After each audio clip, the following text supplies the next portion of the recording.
اعوذ باللہ من الشیطان الرجیم بسم اللہ الرحمن الرحیم واتبع سبیل من اناب الی صدق اللہ العظیم وصدق رسولہ النبی الکریم الامین ونحن علی ذلک لمن الشاہدین والشاکرین والحمد للہ رب العالمین ان اللہ وملائکتہ یصلون علی النبی یا ایھا الذین آمنوا صلوا علیہ وسلموا تسلیما الصلاۃ والسلام علیک یا سیدی یا رسول اللہ وعلی آلک واصحابک یا سیدی یا حبیب اللہ الصلاۃ والسلام علیک یا سیدی یا نبی اللہ وعلی آلک واصحابک یا حبیب اللہ۔ حمد و صلاۃ کے بعد 22 جمادی الثانی امیر المومنین خلیفۃ المسلمین، اور یہ غور کرنے والے لفظ ہیں کہ افضل البشر بعد الانبیاء، خلیفہ اول بلا فصل حضرت سیدنا ابو بکر صدیق رضی اللہ تعالیٰ عنہ کا یوم وصال ہے۔ دنیا کے اندر کچھ لوگ ایسے ہوتے ہیں جو ہر معاملے میں قائد اور لیڈر ہوتے ہیں، جن کا درجہ ہمیشہ امامت کا رہتا ہے، جو لوگ دنیا کے اندر ہمیشہ مقتدا اور پیشوا کی حیثیت سے جانے اور پہچانے جاتے ہیں۔ اور دو قسم کی دنیا کے اندر قیادتیں ہوتی ہیں، ایک قیادت ہوتی ہے سیاسی، انقلابی، ملی، قومی، ایک قیادت ہوتی ہے روحانی، ایک قیادت ہوتی ہے فکری، ایک قیادت ہوتی ہے اس طرح کی کہ بندہ کچھ کر جائے اور لوگ اس کے پیچھے پیچھے چلیں تو ان کی تربیت ہوتی رہے، وہ یقین کامل کی دولت بانٹتا رہے، اس کو دیکھنے والے، پڑھنے والے، سننے والے جب بھی اس کے قریب جائیں ان کے اندر کو ذوق کی بیدار ہو، جب بھی اس کو سنیں، اس کو دیکھیں تو ان کی طبیعت میں کوئی نیا نکھار ہی پیدا ہو۔ حضرت ابو بکر صدیق رضی اللہ تعالیٰ عنہ کی قیادت کا عجیب رنگ ہے کہ اگر ملی، قومی، عالمی قیادت والے ان کے پیچھے چلیں گے تو انہیں بھی بڑی خیرات ملے گی۔ وہ دلیر لیڈر، وہ دلیر رہنما کہ جنہوں نے منکرین زکوٰۃ کے معاملے میں اور عقیدہ ختم نبوت کے تحفظ کے لیے یہاں تک اعلان کر دیا کہ بھئی یہ کام میں ضرور کروں گا، چاہے میں مدینہ شریف میں اکیلا رہ جاؤں مدینہ منورہ میں، اور جنگل کے درندے آ کے میری بوٹیاں نوچ کے لے جائیں، تو پھر بھی قیادت چونکہ میرے ذمے ہے تو میں سب کچھ قربان کر کے بھی دین متین کا تحفظ کروں گا۔ یہ ہے ان کی وہ قیادت جس کے پیچھے پھر لوگ چلے۔ لیکن ایک تو یہ تاریخ ہے کہ ایک مضبوط اعصاب والے قائد، اور ایک تاریخ یہ ہے بڑے بڑے لوگوں کو دنیا میں وفادار کہا گیا، بڑے بڑے لوگوں کو عاشق کہا گیا، بڑے بڑے لوگوں کو کہا گیا کہ یہ فنا ہے اپنے محبوب کی محبت میں، بڑے بڑے لوگوں کو کہا گیا کہ ان سے بڑھ کے ادب والا کوئی نہیں۔ لیکن تاریخ لکھنے والے اور قوموں کے حالات قلم بند کرنے والے اور لوگوں کو ادب کا، عشق کا، وفا کا پیغام دینے والے جب بھی قلم اٹھاتے ہیں اور وفا کی وہ حد تک جانے لگتے ہیں تو انہیں سب سے پہلے جو نام نظر آتا ہے وہ حضرت ابو بکر صدیق کا ہے۔ وفا بھی ختم ہے، ادب بھی ختم ہے، عشق بھی ختم ہے۔ کوئی دنیا کی تاریخ جس میں ادب لکھا جائے گا وہ محتاج رہے گی کہ اسے خیرات صرف حضرت صدیق اکبر کے دروازے سے ملے گی۔ وفاداری ہو، ادب ہو، عشق ہو، جانثاری ہو۔ یہ لوگ بڑا کچھ دیکھ داکھ کے چلتے ہیں، لیکن اقبال جیسے لوگ کہنے لگے جس بندے نے ختم کر دی ہے بات، ختم بس کر دی کہ اس سے آگے ہماری کائنات ختم ہو جاتی ہے، بس وہ جناب صدیق اکبر کی ذات ہے۔ انہوں نے لوگوں کو بتایا کہ ہماری دنیا شروع بھی مدینے والے محبوب کے قدموں سے ہوتی ہے اور ختم بھی مدینے والے محبوب کے قدموں میں۔ صدیق کے لیے ہے خدا کا رسول اور بس، ختم ہو گئی بات۔ تو حضرت ابو بکر صدیق رضی اللہ تعالیٰ عنہ کی زندگی کو پڑھنا، ان کے احوال کو جاننا ادب والے لوگوں کے لیے، عشق والے لوگوں کے لیے، اتباع والے لوگوں کے لیے، سید عالم میرے پیارے حبیب صلی اللہ علیہ وسلم کے نقش قدم چلنے والے لوگوں کے لیے بڑا ہی ضروری ہے۔ وہ جتنی دیر تک حضرت صدیق اکبر رضی اللہ تعالیٰ عنہ کو پڑھیں گے نہیں، سمجھیں گے نہیں، اتنی دیر تک پتہ نہیں چلے گا کہ حضور کا ادب کیسے کرنا ہے، حضور کی اتباع کیسے کرنی اور محبوب سے محبت کیسے کرنی۔ یہ ضروری کام ہے۔ قرآن مجید فرقان حمید میں اللہ کریم نے ارشاد فرمایا، سورہ لقمان کے اندر فرمایا وَاتَّبِعْ سَبِيلَ مَنْ أَنَابَ إِلَيَّ، فرمایا کہ اس کے رستے پہ چلو، اس کی راہ پہ چلو جو میری طرف رجوع لایا ہے، جس نے میری طرف رجوع کیا اس کے پیچھے چلو۔ علامہ سید محمود آلوسی رحمۃ اللہ علیہ صاحب تفسیر روح المعانی فرماتے ہیں کہ یہ آیت تب نازل ہوئی تھی جب جناب صدیق اکبر نے کلمہ پڑھا تھا۔ آدمی جس لیول کا ہوتا ہے اس کی دوستیاں بھی اسی طرح کی ہوتی ہیں، اور جب کوئی بڑا آدمی کسی دینی اسلامی روحانی زندگی کو اپناتا ہے تو اس کے پیچھے چلنے والے بھی وہ زندگی اپنا لیتے ہیں۔ اسی لیے کہا گیا کہ لوگ اپنے سرداروں کے مذہب پہ ہوتے ہیں۔ حضرت سیدنا ابو بکر صدیق رضی اللہ تعالیٰ عنہ نے کلمہ پڑھا تو صاحب تفسیر روح المعانی ارشاد فرماتے ہیں کہ یہ بڑے گہرے دوست تھے حضرت ابو بکر صدیق کے، جو تاجر تھے نا بڑے بڑے مکے کے، چونکہ جناب صدیق اکبر بھی تاجر تھے، جو تاجر سارے دوست تھے حضرت صدیق اکبر کے۔ کون کون؟ حضرت سیدنا عبد الرحمن ابن عوف رضی اللہ تعالیٰ عنہ، حضرت عثمان غنی رضی اللہ تعالیٰ عنہ، حضرت زبیر بن عوام رضی اللہ تعالیٰ عنہ، حضرت طلحہ بن عبید اللہ رضی اللہ تعالیٰ عنہ۔ یہ سارے لوگ حضرت صدیق اکبر رضی اللہ تعالیٰ عنہ کے دوست تھے۔ حضرت سعید بن زید رضی اللہ تعالیٰ عنہ، یہ سارے لوگ تاجر تھے۔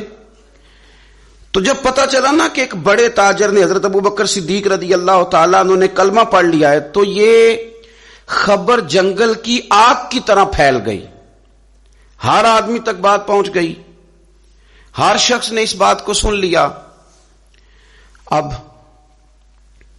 وہ سارے لوگ تصدیق کرنے کے لیے کہ یار بڑا سیانہ بندہ ہے، بڑا سمجھدار آدمی ہے، تاجروں میں اس کا بڑا نام ہے، کاروباری لوگ اسے بڑے قریب سے جانتے ہیں، تو وہ تصدیق کرنے کے لیے سارے لوگ جناب صدیق اکبر کے پاس آئے۔ حضرت صدیق اکبر سے تصدیق اس طرح کی سنی، اس طرح کی تصدیق سنی، اس طرح کی تصدیق سنی کہ پھر سارے ہی مدینے والے محبوب کا کلمہ پڑھ گئے، حضور کا کلمہ پڑھ گئے، بس تصدیق کرنے آئے، تصدیق کرنے آئے حضور سے۔ اور نبی پاک صلی اللہ تعالی تیریاں ویکھ کے اداواں تے میں مرید ہی ہو گئی۔ پھر وہ سارے حضور سید عالم آئے تھے تصدیق کرنے۔ سودا لینے کے لیے بازار گئے ہم، پر ہاتھ اس کے بکے جس کے خریدار گئے ہم۔ تو وہ نا حضور کی غلامی میں آ گئے۔ تو سمجھ لیں اس بات کو اور اس پر غور کر لیں کہ نبی پاک علیہ الصلوۃ والسلام کے اس غلام کا یہ حال ہے کہ یہ کلمہ پڑھیں تو مکے کے بڑے بڑے تاجروں میں انقلاب برپا کر دیں۔ اتنا اثر ہوا باقی لوگوں پہ کہ وہ تصدیق کرنے آئے تھے، تصدیق کرنے، اور ایسی تصدیق انہوں نے کی، ایسی تصدیق کی کہ پھر ساری زندگی مدینے والے محبوب کے گن گا کے گزار دی، ساری زندگی حضور سید عالم صلی اللہ علیہ وسلم۔ تو حضرت ابو بکر صدیق رضی اللہ تعالیٰ عنہ نے اپنی مقدس زندگی کے اندر نبی کریم صلی اللہ علیہ وسلم کی بارگاہ میں وقت گزارا۔ آپ مختلف مقامات پر قرآن مجید کو دیکھیں گے تو حضرت صدیق اکبر رضی اللہ تعالیٰ عنہ کی مختلف شانیں آپ کو قرآن حکیم میں نظر آئیں گی۔ اللہ کریم نے قرآن مجید میں ارشاد فرمایا سورہ بقرہ میں کہ الذین ينفقون اموالهم باللیل والنہار سرا وعلانیہ، فرمایا کچھ لوگ ایسے ہیں جو اللہ کے راستے میں خرچ کرتے ہیں، اعلانیہ بھی اور چھپا کر بھی۔ اور وہ کس طرح خرچ کرتے ہیں؟ رات کو بھی خرچ کرتے ہیں اور دن کو بھی خرچ کرتے ہیں، اعلانیہ بھی، چھپا کے بھی، دن کو بھی، رات کو بھی۔ تو یا اللہ ملے گا کیا؟ فرمایا فَلَهُمْ أَجْرُهُمْ عِنْدَ رَبِّهِمْ، ان کا اجر ان کے رب کے پاس ہے، وہ اللہ کے پاس ہے، اور راز ہے، ان کا اجر ان کے رب کے پاس ہے، ان پر نہ کوئی خوف ہوگا نہ وہ غمگین ہوں گے۔ یہ وہ لوگ ہیں جو رات کو بھی خرچ کرتے ہیں، دن کو بھی خرچ کرتے ہیں، اعلانیہ بھی خرچ کرتے ہیں، چھپا کے بھی خرچ کرتے ہیں۔ تفسیر روح المعانی ہی کو آپ دیکھ لیں تو علامہ سید محمود آلوسی اندلسی رحمت اللہ علیہ فرماتے ہیں کہ حضرت صدیق اکبر کا ایک دفعہ خرچ تو ہمیشہ کرتے رہتے تھے، ایک دفعہ ارادہ بن گیا، اس آیت کے شان نزول میں لکھتے ہیں ایک دفعہ ارادہ بن گیا کہ میں نے 40,000 دینار خرچ کرنے اللہ کی بارگاہ، اور کرنے اس طرح ہے کہ دن کو بھی خرچ کرنے، اور اگر کوئی آدمی رات کو لینا چاہے تو اسے یہ نہ محسوس ہو کہ یہ تو صرف اجالے میں دینے والے ہیں، اگر کوئی رات کی تنہائی میں لینے آئے گا تو اسے بھی دیں گے، خرچ کریں گے اللہ کے راستے میں۔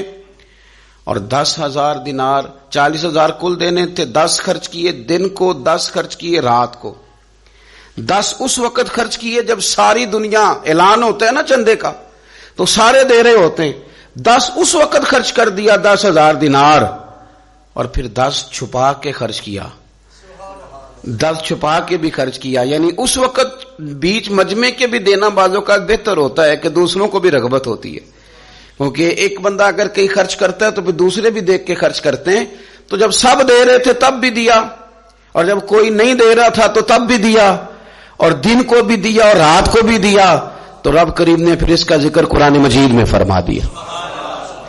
تو حضرت ابوبکر صدیق رضی اللہ تعالیٰ عنہ کی حیات مبارکہ کو آپ پڑھیں، اس پر آپ غور کریں، ایک مقام نہیں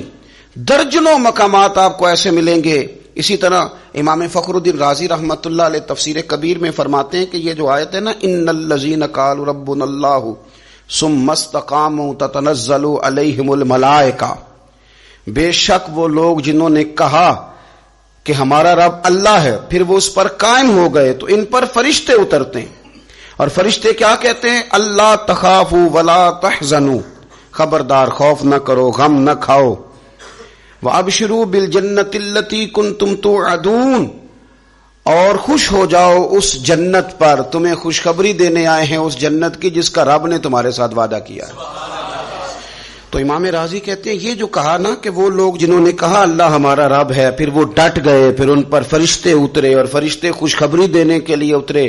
فرمایا یہ بھی حضرت ابوبکر صدیق کی شان میں نازل ہوئی ہے۔ اس لیے کہ حضرت صدیق اکبر نے اس وقت کلمہ پڑھا تھا جب کوئی اور کلمہ نہیں پڑھتا تھا، پہلے مسلمان حضرت صدیق اکبر آزاد مردوں میں سے پہلے مسلمان، آپ نے کلمہ پڑھا، رش دیکھ کے تو بھائی عام جگہ پہ بھی بڑے لوگ آ جاتے ہیں، لیکن تنہائیوں میں، ابتدا میں، بالکل شروع میں جس ہستی نے صرف جلوہ والضحیٰ دیکھا، آج لوگ بڑے جمہوریت پسند ہیں کہ ساری دنیا جدھر جائے گی ہم نے ادھر جانا ہے، جدھر رش زیادہ ہوگا اس وقت ہم چلیں گے، لیکن حضرت ابوبکر صدیق رضی اللہ تعالیٰ عنہ اس وقت کلمہ پڑھا جب اسلام پر تنہائیاں تھیں، غربتوں کا دور تھا۔ انہوں نے یہ نہیں دیکھا کہ ساری دنیا کدھر ہے، انہوں نے یہ دیکھا کہ میرے محبوب کی رضا کدھر ہے، اور پھر اس پر انہوں نے تکلیفیں برداشت کی، تکلیفیں پلیٹ میں رکھ کے نہیں غلامی مل جایا کرتی، تکلیفیں برداشت کی، مار بھی کھائی، مال بھی دیا، تکلیف بھی سہی، تانے بھی سہے، باتیں بھی سنی، قبیلے کے اندر سے بھی مخالفت ہوئی، باہر سے بھی مخالفت ہوئی، وہ ڈٹے رہے۔ تو رب فرماتے جب یہ ڈٹ گئے نا تو پھر میں نے بھی ان کی مدد کے لیے فرشتے نازل کر دیے، پھر اللہ تبارک و تعالی نے انہیں کوئی لاوارث نہیں چھوڑا، پھر ان کی مدد اللہ نے اپنے فضل سے فرمائی۔ تو حضرت صدیق اکبر رضی اللہ تعالیٰ عنہ کی مقدس حیات مبارکہ، اس پر بے شمار فضائل میں آپ کو احادیث ملیں گی، بے شمار آپ کو آیات بینات ملیں گی۔ سمجھنے کی چیز یہ ہے کہ ان کی زندگی کو دیکھا جائے، پڑھا جائے۔ میں نے بڑا غور کیا ہے، جتنا کو میرا محدود سا مطالعہ ہے، جتنا کو میں فہم اور علم رکھتا ہوں، میں نے بڑا غور کیا ہے اور بڑی باریکی سے کیا ہے، اور ان کی زندگی کے شب و روز کو بار بار پڑھا ہے، اور وہ جتنے پیچ و تاب ہیں، ہجرت سے لے کر بدر تک اور بدر سے لے کر فتح مکہ تک، ہر میدان، ہر جگہ، ہر کوچہ، ہر نگر،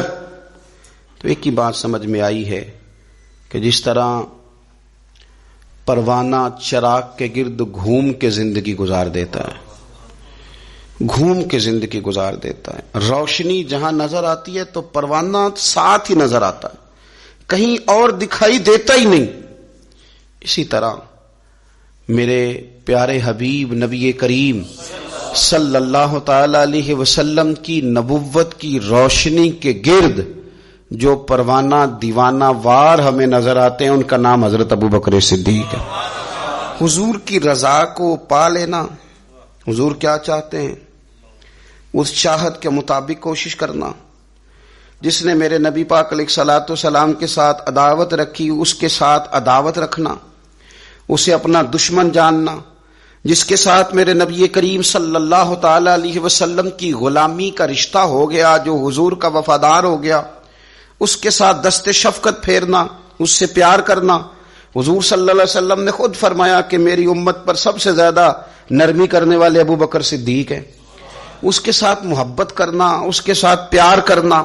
اپنی ظاہری زندگی کو، اپنے وجود کو، اپنی خواہشات کو، اپنی اولاد کو، اپنے تعلق کو، سب کو پیچھے رکھ کے سب سے آگے اپنے محبوب کی ذات کو رکھنا۔ یہ کمال صرف حضرت صدیق اکبر ہی کو حاصل ہے۔ لوگ